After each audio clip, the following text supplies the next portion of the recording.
Now, when the conversation turns to Kendrick Lamar, J. Cole, and Drake, there's just no dodging the tension anymore. Hold up, if you really want to understand how J. Cole managed to land himself in even hotter water and how Drake got pulled right into it, it all traces back to some lost collabs and what might have been the very last time we ever heard the so-called Big Three share a track. Listen to this, because I was honestly planning to slow things down for the new year, but this story was implausible to ignore once you see why those songs were scrapped, how it hit Kendrick Lamar, and how that energy carried straight into Like That and the beef that followed. So yeah, tap that like button, subscribe, and support however you can, because right now you got people twisting the narrative to paint Kendrick as the villain, acting like Drake and Cole were inseparable besties who just wanted to collab forever, while Kendrick supposedly ruined the vibe.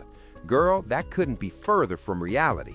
And once you hear why Kendrick was originally part of the fall-off and how everything unraveled, you'll see why these tracks are probably destined to be buried by time. And trust me, that part will surprise you. And for anyone who's lost on what sparked this latest wave, it came from none other than the Rory and Mal podcast, where these two Drake-adjacent industry insiders, yeah, call it what it is, were talking spicy. I can't play the clip since Rory is quick to pull anything using their name, but they claim Drake and Kendrick Lamar each had 2 features on J. Cole's The Fall Off album. Specifically, Mal was the one who said it, and his quote was basically this: "Yes, Kendrick was on the album, and yes, Drake was on the album.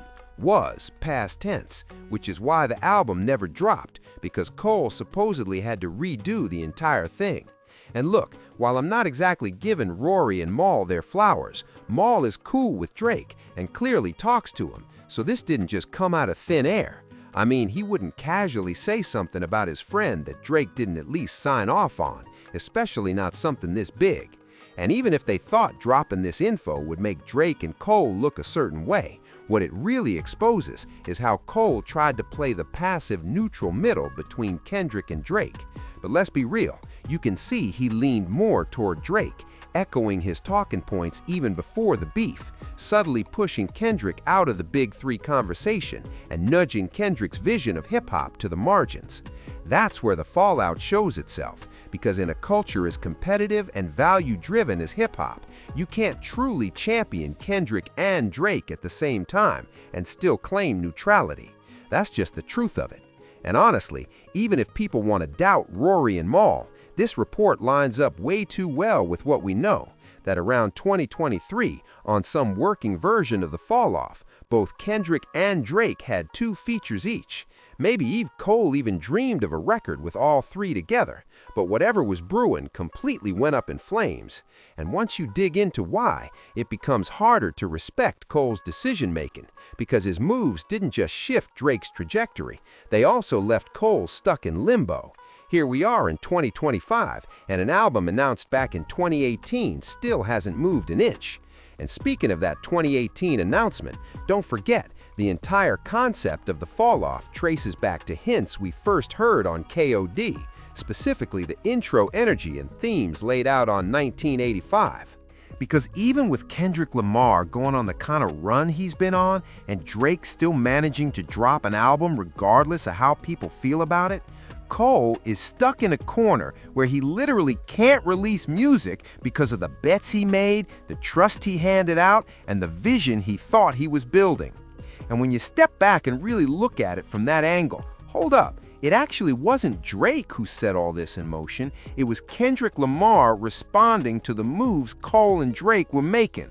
And whether Cole was fully aware of it or not, and that really depends on how much responsibility you want to give him, those decisions played a role not only in his own downfall, but also in Drake's. At best, Cole made choices that handed Drake leverage and power. At worst, if we're being honest, he was low-key trying to edge Kendrick out while attempting to rise above him at the same time. Either way, Cole fumbled this badly, and he proved why he should never be mentioned in the same breath as Kendrick Lamar, because they operate on 2 completely different levels, like 2 different galaxies, artistically, culturally, lyrically, however you want to measure it. And that's exactly why Kendrick Lamar just wrapped up one of the strongest years of his entire career. And that's also why J. Cole is sitting there scrapping an album he still has to completely rebuild from the ground up.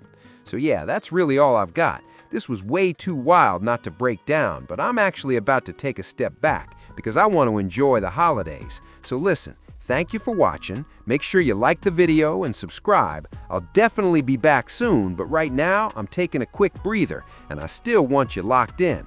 Because if you want to see how, before all this, another clown decided to diss Kendrick Lamar, yes, Jim Jones, and it turned into one of the most unbearable things I've heard in a minute, go ahead and check out the suggested video. Trust me, you do not want to miss that disaster. Now, of course, when you really start connecting the dots here, what becomes clear is that J. Cole was deep into the fall-off back in the late 2010s, which sounds wild now because that's basically almost 10 years ago.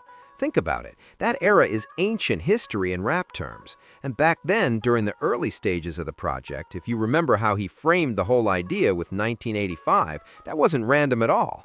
That track, tied to the Lil Pump diss, wasn't really about Pump specifically, but about turning him into a symbol, a character used to highlight what Cole saw as the decline and unraveling of hip-hop culture. Now add to that the way Kendrick was moving around the same time, because even back then he was already sneak dissing and clearly gearing up for something bigger with artists like Drake, Big Sean, French Montana, and others he felt were dragging the culture down instead of elevating it.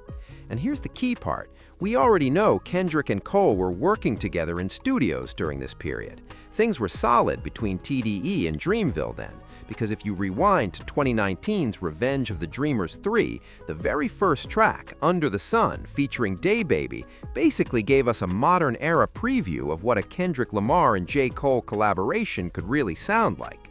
On top of that, we heard Cole rapping his heart out, and we also got Kendrick sliding in with that brief hook, where it felt like he was venting his frustrations about the rap game, hinting that he was surrounded by too many lames and trying to make sense of it all as time went on. So when you hear that now and pair it with these recent reports, it's not a stretch to assume. Honestly, it feels pretty safe to say that Kendrick and Cole were in the studio together around 2018 and 2019 making more music. And those songs? Cole's likely been sitting on them this whole time. Maybe he tweaked them a bit, maybe not, but those Kendrick verses have probably been locked away, waiting for the fall-off. And here's where things get even more interesting, because this opens up more questions. As Kendrick was working on Mr. Morales and the Big Steppers, this could add serious context to 7-Minute Drill and the beef overall. Maybe, just maybe, Kendrick hit Cole up to give him a heads up about name-dropping him on Savior.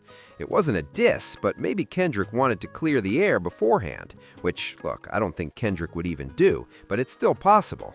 And if that happened, maybe Cole heard the album early, maybe they linked again, maybe they even worked on something at that point. And if that's true, then Cole dissing Kendrick the way he did on 7-Minute Drill suddenly explains why there's been absolutely zero communication since the beef and why Kendrick seems completely uninterested in repairing anything. But let's pull back to the fall-off timeline itself, because this album allegedly had multiple Kendrick Lamar and Drake features and now has nothing. And honestly, it feels safe to say that once those Kendrick features existed around 2023, that's when everything really went left between the big three. That's the moment J. Cole permanently damaged his relationship with Kendrick and whatever industry connection they still had, especially when Cole started popping out on Drake's It's All a Blur tour, jumping on stage, hugging him, and aligning himself publicly. That created a moment where one of the last lyrical gatekeepers was openly endorsing what many people see as Drake's artistic and cultural decline. And then you stack that on top of FPS, where even if Cole didn't fully grasp what he was contributing to, the moves clearly pushed Kendrick further down the totem pole. That's where the real issues started. Because if you go back to It's All a Blur, you can see Drake making a point to publicly ask Cole to be part of the fall-off, turning it into a spectacle and hyping it up. Planned or not, that message and the songs they clearly recorded, since they already dropped collaborations on Scary Hours 3 and For All the Dogs, suggests there were even more records saved specifically for Cole's album. And at that point, Drake and Cole at the very least were sneak dissing Kendrick. But let's not play dumb. They knew exactly what message was being sent, especially from Drake's side. On top of that, they were forming a clear alliance, positioning themselves more and more as the faces of hip-hop during this awkward stretch. Especially once they turned It's All a Blur into a joint tour, that message became undeniable. And when you look at it closely, Drake teaming up with Cole, bringing him on tour, and using that partnership to minimize Kendrick's presence in the culture starts to look very intentional. The idea seemed simple. Drake handles the gimmicks and mass appeal, Cole brings the bars, and together they try to box Kendrick out of the game entirely. And honestly, that feels like the exact moment Kendrick decided enough was enough. That's where the counter on "Like That" comes from. That's where he flipped the board and made both of them look crazy by the time it was over. And when you understand that reference point, how the fall-off started as a project Kendrick fit into perfectly in the late 2010s, then shifted once Drake entered the picture around 2022 and 2023, you start to see the full pattern. Drake's involvement came with a very real push to edge Kendrick out of the game. And that's not just how the beef ignited, it's why the fall-off still hasn't dropped nearly 8 years later and probably won't for a long time. Because hearing that Kendrick and Drake didn't just have one song each, but 4 features total on this album changes everything.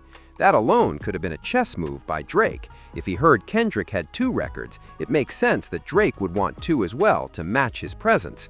And if Cole was letting the so-called Big 3 dominate his album with multiple appearances on an album from an artist known for minimal features, that means they were central to the album's identity. So now, with both of them backing out, whether because of the beef, clearance issues, or Kendrick simply refusing to play along, Cole is stuck. Ultimately, by pulling everyone too close, making conflicting moves, and handing Drake way too much leverage, Cole created a mess he can't escape, and now he's paying the price.